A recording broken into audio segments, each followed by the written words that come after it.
Sincèrement, je pense que les indépendants entrepreneurs dirigeants qui vont mettre en pratique ce que je vais dire aujourd'hui vont vraiment sortir du lot et s'élever dans le monde de 2026.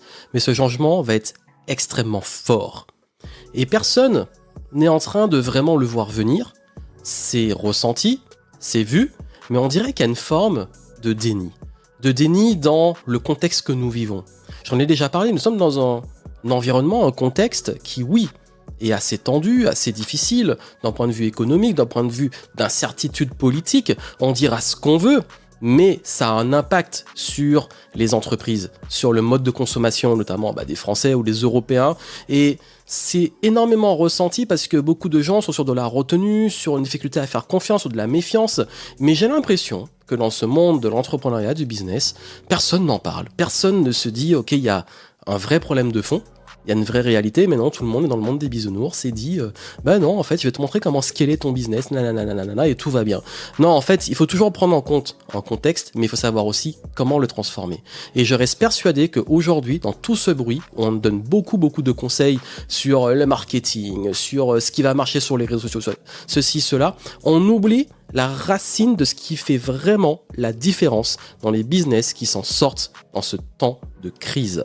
Et je vais vous le dire dans ce podcast. D'ailleurs, j'en profite pour vous rappeler, parce qu'on se rapproche de la date, le 7 décembre, je fais une webconférence entièrement gratuite sur comment justement réussir votre année 2026, tout simplement. Comment bien finir 2025 et préparer 2026. Et je vais partager avec vous des conseils, justement, j'irai plus loin sur la partie comment réussir à trouver son flow dans le chaos, comment gérer l'incertitude, qu'est-ce qui va vraiment changer en profondeur et la stratégie à adopter en ce moment. Et puis aussi, vous aurez des petits conseils pour gagner en clarté, lucidité, pour pouvoir vous élever dans le monde changeant de 2026.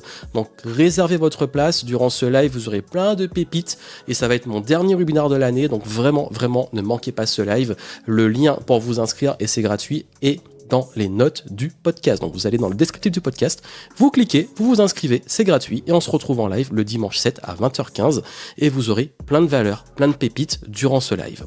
Donc, justement, vu que durant ce live, je vais aborder quand même un petit sujet sur le business, même si c'est pas que business, mais là, je voulais m'adresser vraiment et surtout aux entrepreneurs indépendants, des entreprises, que ce soit des micros ou des macros, des plus grandes entreprises, toutes les tailles, vous êtes en position de leadership et donc forcément, vous voyez comment votre business, d'une façon ou d'une autre, est impacté par le contexte actuel. Ça peut être vos clients, votre activité directement, les deux, bref, je pense que vous savez de quoi je parle.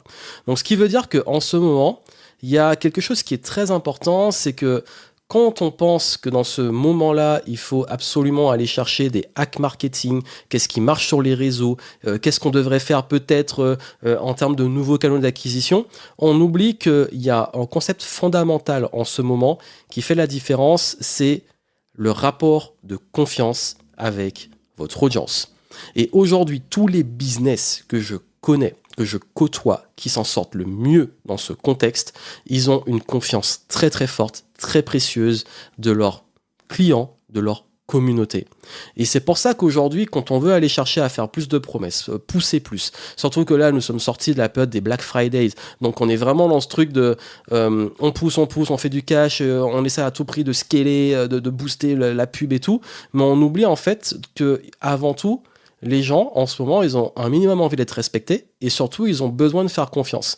Mais en ce moment, ce qui se passe, c'est qu'il y a beaucoup de domaines, et je le vois, mais dans des domaines très différents, santé, droit, marketing, tous les domaines, même les médias, etc.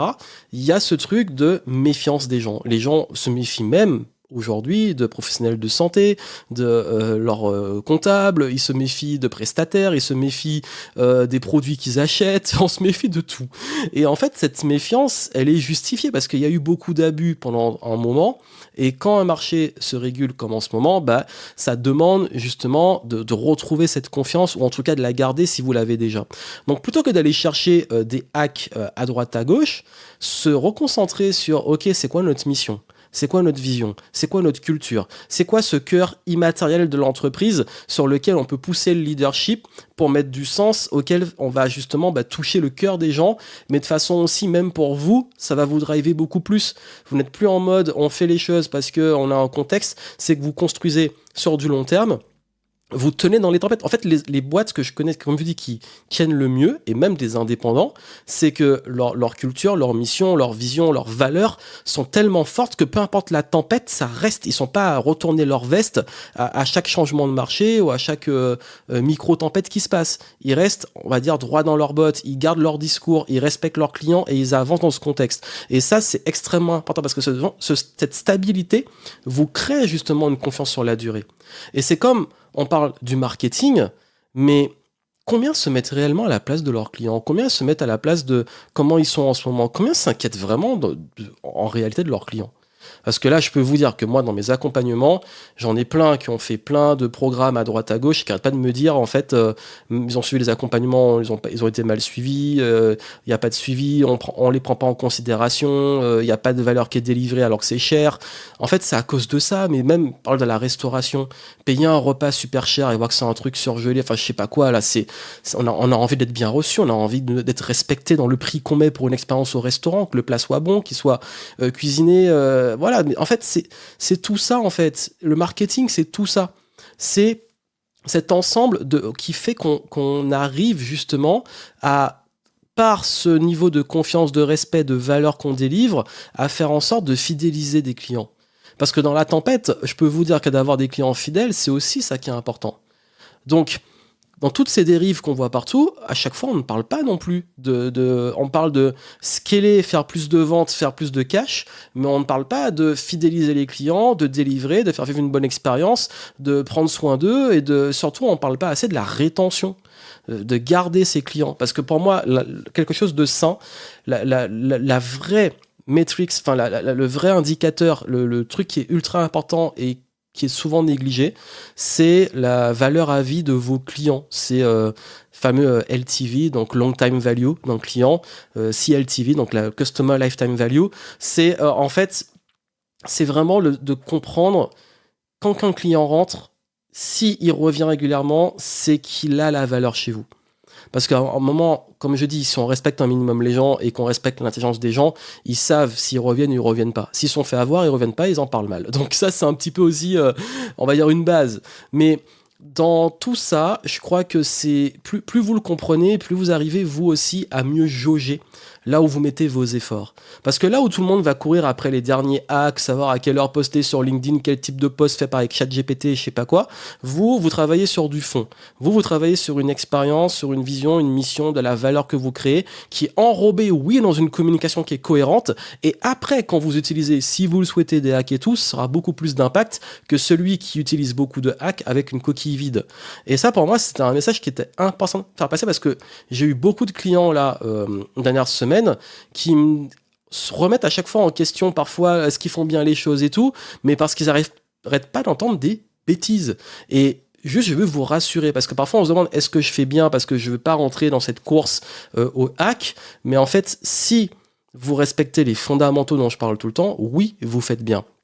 Et ça, c'est pour ça que pour moi, je pense que même là, en 2026, on oublie aussi de parler, on parle de scaler, mais du vrai prix aussi de scaler. Du vrai prix de quand vous devez faire plus de CA, ça veut dire plus de responsabilité, ça veut dire aussi changer votre modèle, ça veut dire commencer à avoir une équipe, ça veut dire commencer à investir, donc plus à perdre, donc il faut vouloir, si vous le voulez, tant mieux, mais il y a aussi ça. Il y a aussi l'expansion durable, le fait de ne pas créer plus de complexité, parce que très souvent aussi on pense et on montre des modèles où on doit faire les choses ultra compliquées pour se développer, alors qu'en réalité dans un contexte comme celui-ci, ceux qui arrivent à s'en sortir, ce sont ceux qui font simple, ceux qui arrivent à simplifier l'activité, ceux qui sont capables même de se développer, de piloter avec simplicité. Pareil sur la gestion de l'énergie, du temps, parce que c'est quand même mon sujet principal, le fait de mieux gérer son temps, son énergie et pas se cramer tout le temps, parce qu'il y a quand même une mode aussi de l'entrepreneuriat guerrier. Ça, c'est vraiment un concept ultra fort aujourd'hui, qu'on voit partout. Il faut que tu bosses 80 heures par jour. Il faut que tu que tu passes ta vie à faire des calls jusqu'à ce que t'en peuvent plus, si tu te réveilles pas le matin à 4 heures pour faire ta douche froide, courir un marathon et après closer des deals avant le petit déjeuner, t'as raté ta vie. Si tu bosses pas en continu et que tu commences à être fatigué, t'es un loser. Et on se retrouve avec des gens qui sont en burn-out ou en culpabilité de pas avoir ce rythme, mais c'est complètement ridicule. C'est ça en fait, c'est qu'il y a tous ces trucs, et en fait ces gens-là, je les vois, j'en vois, parce qu'il y en a aussi qui viennent chez moi pour l'organisation après qu'ils soient cramés, parce qu'ils se disent en fait c'est plus possible, je suis trop fatigué. En fait, ça montre que ça peut marcher chez certains, et puis si t'as 20 ans, oui tu peux.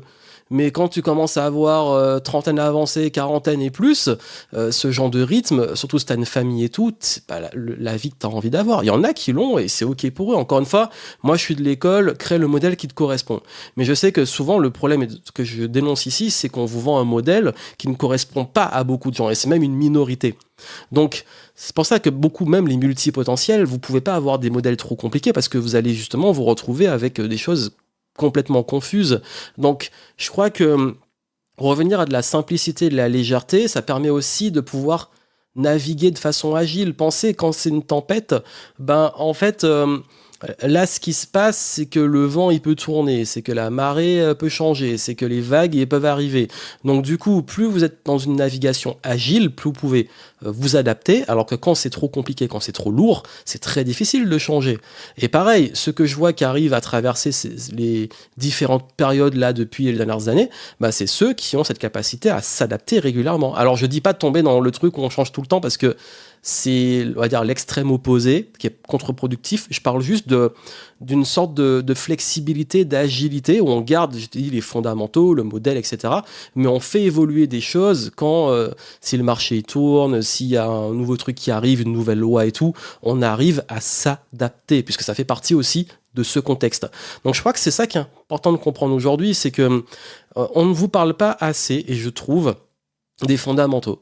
On ne vous parle pas assez que justement, contrairement à ce qu'on pense quand le climat est comme ça, on veut tout le temps courir après de la nouveauté ou après des hacks ou des mises à jour des algorithmes et tout, alors qu'en réalité, c'est surtout en temps de crise que les fondamentaux font la différence. Et les fondamentaux, c'est la confiance que vous gagnez des gens, c'est votre régularité, votre ancrage dans votre mission, votre vision, les valeurs que vous avez et ce côté ressources que vous pouvez avoir pour les gens, mais aussi en interne pour vos équipes. Le fait également de réussir à avoir un modèle qui soit le plus simple, agile possible, en évitant la surcomplexité et le prix du scaling à outrance qui parfois n'a pas de sens. La capacité aussi, vous, à mieux gérer votre énergie en tant que dirigeant, entrepreneur, indépendant, pour ne plus avoir justement quelque chose de compliqué, quelque chose aussi qui vous use, parce que si vous êtes usé, c'est pas là que vous allez pouvoir faire des choses et mettre des choses en place. Donc c'est tout ça, en fait, c'est tout qui permet, en fait, en ce moment, de rester lucide, de rester agile et d'éviter de couler. Que ça soit au niveau de vos charges, on va dire, financières, vos charges, on va dire, relationnelles, votre charge mentale, votre charge de travail, tout ça va être impacté. Donc, mon conseil aujourd'hui, comme je vous ai dit, c'est déjà, je veux que vous acceptiez et que vous puissiez avoir cette croyance, parce que je sais que beaucoup n'y croient plus à force de voir des bêtises partout, que oui, il est possible de revenir sur de la simplicité des choses et qu'on n'est pas obligé de faire tout ce qu'on voit passer en ce moment qui vous met dans un mode réactif. Et au contraire, aujourd'hui, ce qui fait la différence, c'est d'arrêter les méthodes génériques, tout qu'on voit partout dont j'ai parlé, d'arrêter de se disperser pour rien, d'arrêter les stratégies qui vous usent et qui vous crament, et de revenir sur des fondamentaux et les choses beaucoup plus simples qui vont réellement faire la différence, en plus de vous faire gagner de l'impact, vous permettre, vous, de mieux sécuriser votre énergie, mais aussi et surtout, et c'est le plus important, de pouvoir continuer d'évoluer sur le long terme. Voilà pour ce que je voulais vous transmettre. Si ça résonne et que vous dites ok, j'ai vraiment envie qu'on aille en plus en profondeur, venez à mon webinar du 7 décembre. La place pour pouvoir venir est gratuite. Il suffit de vous inscrire dans les notes du podcast. Et puis nous, on se retrouve durant ce live et je vais pouvoir développer tout ça. Et là, j'avais quand même envie de pousser c'est pas vraiment un coup de gueule, mais quand même de vous rappeler que tout ce qu'on raconte et tout ce qu'on dit, tous les il faut et c'est comme ça et voici ce qui marche aujourd'hui et voici toutes les prédictions, le bruit qu'on a pour 2026, il y a au moins 90% qui est du bullshit. Même par exemple, vous avez vu, j'ai même pas parlé de l'IA parce que ça reste un outil. Donc du coup, l'idée c'est de revenir justement sur les bases où peu importe les outils IA, stratégie, hack, etc. que vous allez mettre en place, vont au moins être bâtis sur du solide. Mais surtout, vous allez éviter de cramer vos ressources, autant financières qu'en termes d'énergie et de temps. Donc je vous retrouve pour le live, prenez votre place et d'ici là, portez-vous bien.